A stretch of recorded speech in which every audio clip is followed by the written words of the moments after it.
Was that a great victory or what? Oh man, I can get used to that. But hello everyone, and welcome back. Or not welcome back. Welcome to my breakdown of Seahawks Giants. I needed, so I'm recording this on Wednesday. I think it'll go up Wednesday as well. I needed some time for this win to settle. Otherwise, I would have been rambling for like 30 minutes. I just needed things to settle so I could think clearly and, talk clearly about the game as a whole because there is a lot to talk about. And that's from every side of the ball. So, before I get to the Seahawks, I'm going to talk about the New York Giants. But first, I'm going to point out that every single thing I said on Monday was wrong. Completely wrong. I thought it would be a duel. I thought it'd be a quarterback duel. I thought the Giants would play well. I clearly underestimated the Giants' defense. Like that, they played really well. So I was just completely wrong on that end. I got everything wrong. And in this case, I'm glad to be wrong because it worked out in the end anyway. But I'm going to be very brief about the New York Giants because I don't know if fans want to hear much more about that game. So I'll be very brief. I don't want to be super doom and gloom because teams can always turn things around no matter the record.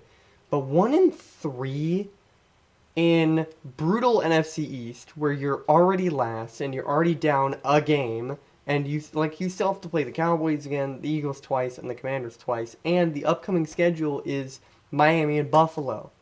Like that's brutal. That might be 1-5 right there. So 1-5 you're not coming back from. Like you'd have to be undefeated down the stretch of the year. So the season might just be over for the New York Giants. And now the discussion is going to be, well, what do you do this offseason? Like what's the goal? Because clearly I don't know if I put all of it on Daniel Jones because this is a really bad offensive line and it is banged up considerably, but so is Seattle's. They gave up 2 sacks, not 11. Like I don't know if I put it all on Daniel Jones, but at the same time, like Daniel Jones didn't do himself any favors. He threw 2 bad interceptions. Like that, so quite a bit of the blame falls on Daniel Jones, and a lot of it also falls on the offensive line and just the inability to protect him. Evan Neal was a first-round pick last year. He has not been good. He has not been good, and now I saw earlier he's talking about the fans and calling them just burger flippers. Like that, don't like that. Don't like that. Maybe he can turn it around, but so far he has not been good. And then I think again that O-line might be the worst part. Like that might just because Daniel Jones last year was really good, or he wasn't really good, but he's been much better than what he's been before. And this year, it's just the O-line fell apart, and the weapons haven't been great. Like they took a shot at Darren Waller, but they're not using him. Like he had 1 catch for 5 yards. And say what you will about Seattle's defensive performance, that's unacceptable for a guy you went and traded for, thinking, okay, this could be the guy who, could be a big piece for us moving forward. Clearly hasn't been. So the New York Giants are just kind of falling apart. Like they've scored 3 points at home this year. That is not good. So I don't want to say the season is over because this really feels too early to say it's over, but it really feels that way. It really does. But anyway, let's get to the Seahawks. I have to start with Devon Witherspoon. I have to. That was a breakout performance for the ages. I loved seeing him play. He was and over the first 2 games he's played, Detroit and Carolina, I've loved watching him too because he's very physical, he's very aggressive. Like I love seeing that. And so this game, due to injuries, he moves into the nickel position, and he just balls out. I wrote down a stat line. He had 7 total tackles, 2 sacks, an interception, and a touchdown. And I think he had 2 tackles for loss as well. He was everywhere. And I think going forward, that has to be his spot. Like, I know it's been Kobe Bryant, and I know he's been injured for a while, but, that was kind of his spot. But clearly, Devon Witherspoon is a game changer in the nickel position. And again, it is just the Giants, but I think going forward, that's going to be his natural position until, he doesn't look good. So for right now, that's where he's going to go. And I think,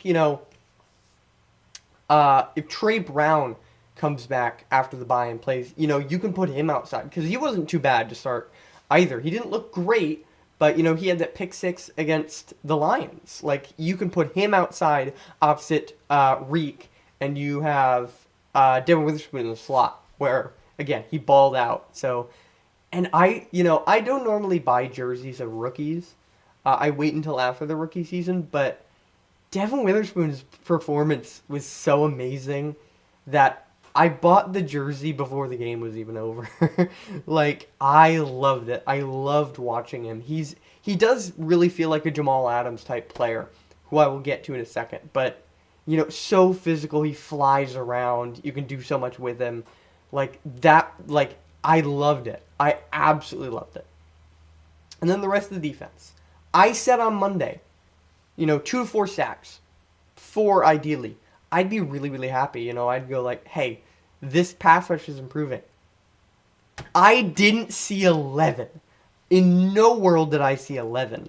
Like, that was crazy. And I think the craziest part is that 4 guys had 2 sacks.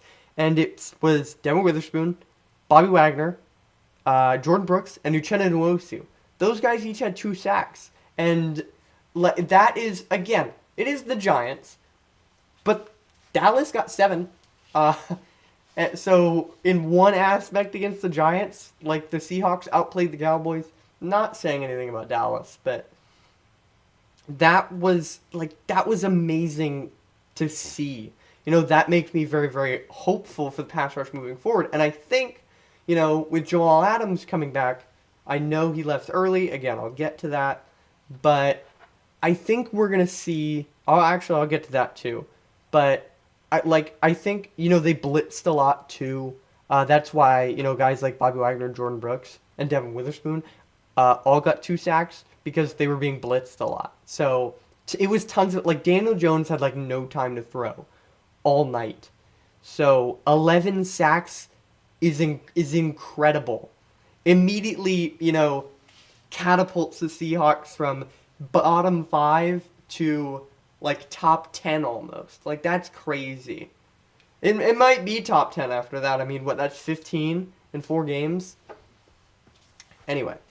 I just loved how suffocating the Seahawks were for the entire game. They just completely shut down the Giants on every level. They didn't allow too many big... they didn't allow almost any big plays. I think the biggest was Matt Breida, or, a Daniel Jones run here and there for, 15, 20 yards. They were really limiting that. And they were, a lot better on 3rd down. They were, the Giants only got in the red zone once. So the red zone defense is really good. Got the pick 6. And it really looked like I was watching the Legion of Boom out there. It really did. They didn't give up anything. They didn't, they fought for every yard. And that's something I've loved with the defense, how physical they are, is nothing comes easy, whether it be in the run game or the pass game. It's the Seahawks are always going to be physical, and I think Devon Witherspoon is a great example of that. And Jamal Adams, when he is fully back, he's a great example of that, because he's a really hard hitter too. So that was one of the best defensive performances I've seen out of this team in a very long time. A very long time. So I'm absolutely, I'm overjoyed with that. I can keep going on and on and on about this defense. And the total for everything, they had 14 QB hits, 2 forced fumbles, 1 fumble recovery and 2 interceptions. Like, they were flying, they were creating turnovers. Like, that was awesome. That was awesome. And it really makes me excited for this defense going forward. The next game's going to be in Cincy. They have the bye week to prepare. That's going to be a really interesting game, and I will get to that. But I think we could see a lot of, exotic looks out of this team. When Jamal Adams was playing, they had 3 safeties out on the field. They had Julian Love, they had Quandre Diggs, and they had Jamal Adams. Like, we could see 3 safeties, Devon Witherspoon in the box, Jamal Adams in the box. Like, that's scary to me. If I'm an opposing offensive coordinator, you see just a line of 4 players. It's Jamal Adams, Bobby Wagner, Jordan Brooks, and Devon Witherspoon. That could potentially be really scary. And I think you can get, like I said, tons of exotic looks around that. Like, I think Clint Hurt blitzed quite frequently. I don't have the exact number, but I think Seattle is going to try and blitz a lot more to get pressure, because we saw over the first 3 weeks, Seattle wasn't getting pressure at all. And then yesterday, they got a ton. Or not yesterday, Monday, like I said, 11 sacks. So I think Seattle's going to play more like Kansas City's defense, or New York's, or, a blitz. This is going to be a blitz-heavy defense, is what it looks like from here. And you have Tariq Woolen in the back end, Trey Brown, Quandre Diggs. Like, I look at that and I go, there is serious potential here for the defense to make a huge turnaround compared to the first 3 weeks, where they gave up damn near 30 points in every game. So I look at that and I think, if Seattle continues on that, what they did against the Giants, this is a very, very scary defense, potentially. So I'm very excited for that. And of course, Jamal Adams, when he was playing, he was really flying around. You saw him blitz really early on. And it sucks to see him go down with a concussion, but he'll have the bye week to come back and be cleared from that. So I am more than expecting him to play in Cincy. And, with the bye week couldn't have come at a better time. Again, I'll talk about that. And I'll get to that in like a second. I did find an interesting stat last night. I don't know if it changed, but when I saw it on the broadcast, I wrote it down. Daniel Jones had 2 pass attempts, 10 or more yards downfield on Monday, and one of them was intercepted.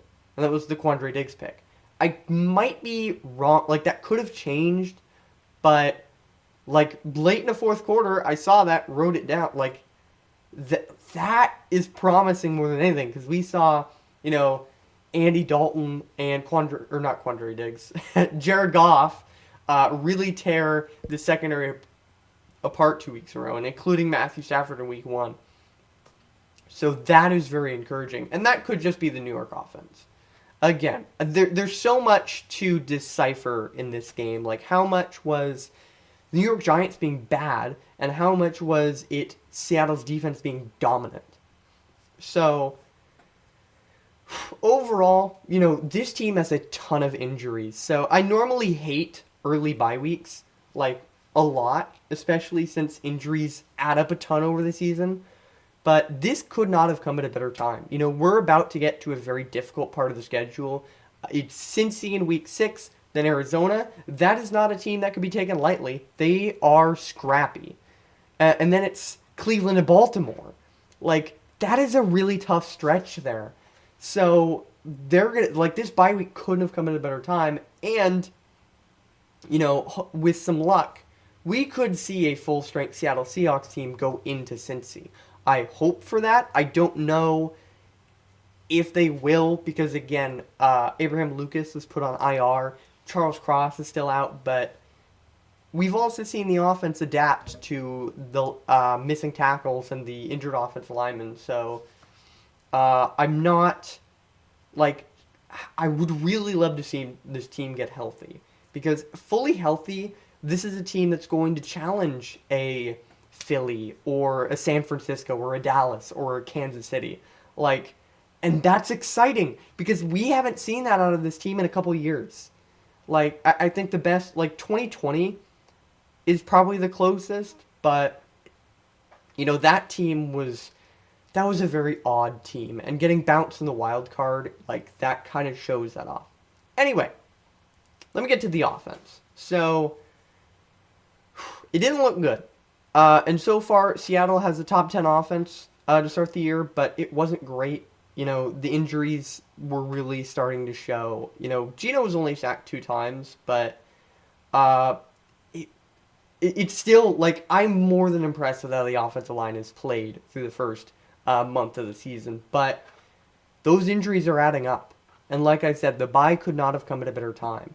So hopefully this offensive line can get healthier, and this team can, continue to adjust the way they have been.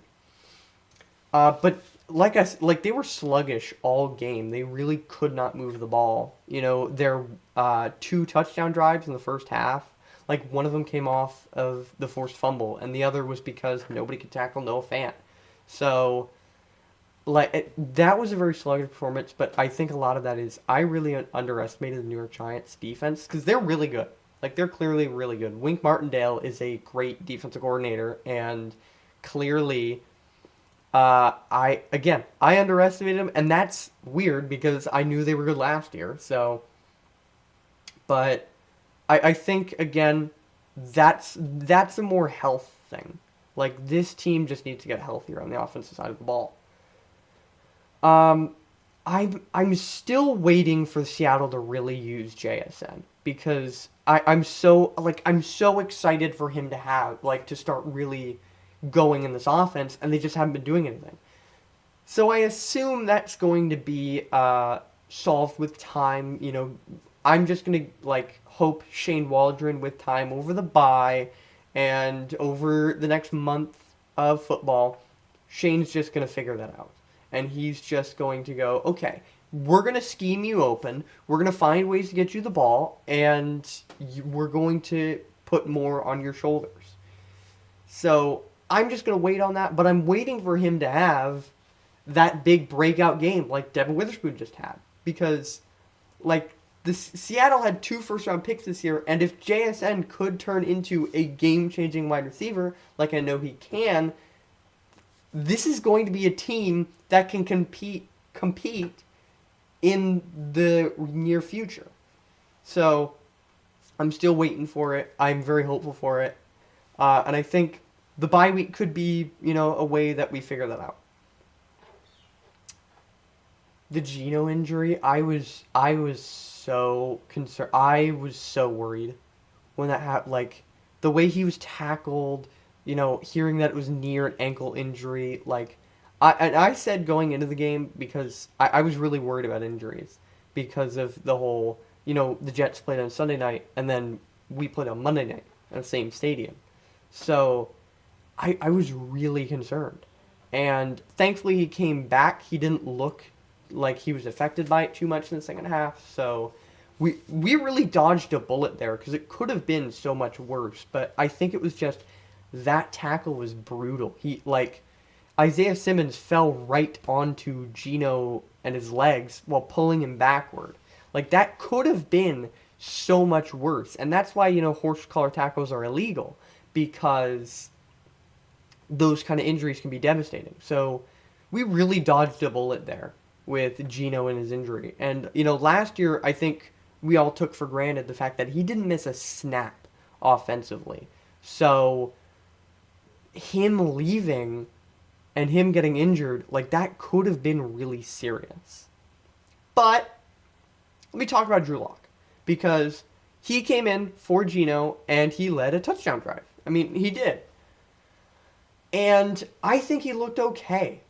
I really did. He was 2 for 6 for 63 yards, the majority of it coming off of the Noah Fant pass. But there were a lot of things I liked out of his performance. Obviously he had some jitters. You heard Pete Carroll say that in the post-game press conference. But, he wasn't super accurate, but I think you can contribute a lot of that to those jitters, as well as coming off the bench.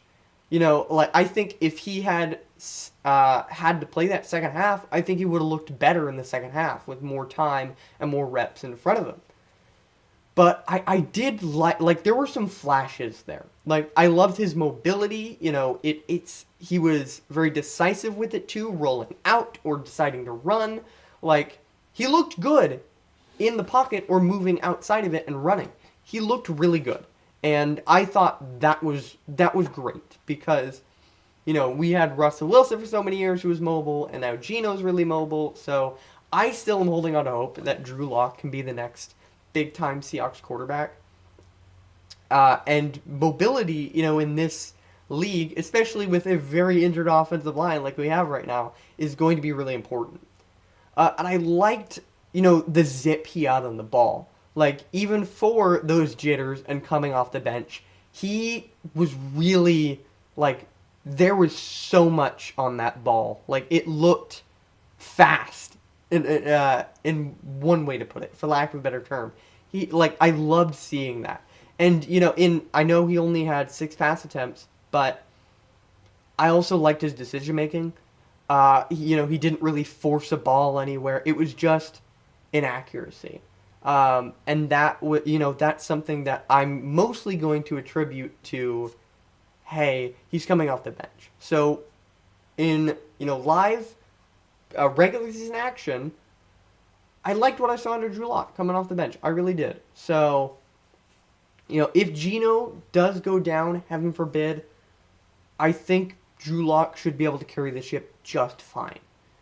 And I'm just excited to see what Seattle does with him going forward. Because I know Geno has that 3-year, $105 million contract, but if we don't need to draft a quarterback and Drew Lock is that guy that can be mentored and coached into the next, superstar quarterback, then by all means, bring on Drew Lock. But I don't want to overreact to it too much. So I thought he was okay. And I'm excited to see, if he ever does have to come back in, see what he can bring that time. And my final point on the offense is I love this 2-headed running back tandem we have. I love it. I love what I'm seeing. Kenneth Walker is, from what we've seen, he's going to be that main workhorse back. Absolutely. And he's going to be, when he's running well, the offense is going to revolve around him. Seattle loves run. Like, it's Pete Carroll, it's his philosophy, run the football. But when he is going, and when he's not facing a top rushing defense, like he has for the past 2 out of the last 3 weeks, like, the offense clearly revolves around him. So, I like, his usage and how he's looked through the first month of the season. But Zach Charbonnet has been a very, good piece backing him up as well. He had 5 carries for 31 yards. Like, 6 yards a carry. That's awesome. And it's this thing where, we're not using Kenneth Walker too much because Zach Charbonnet coming off of the bench and filling in for him is super explosive.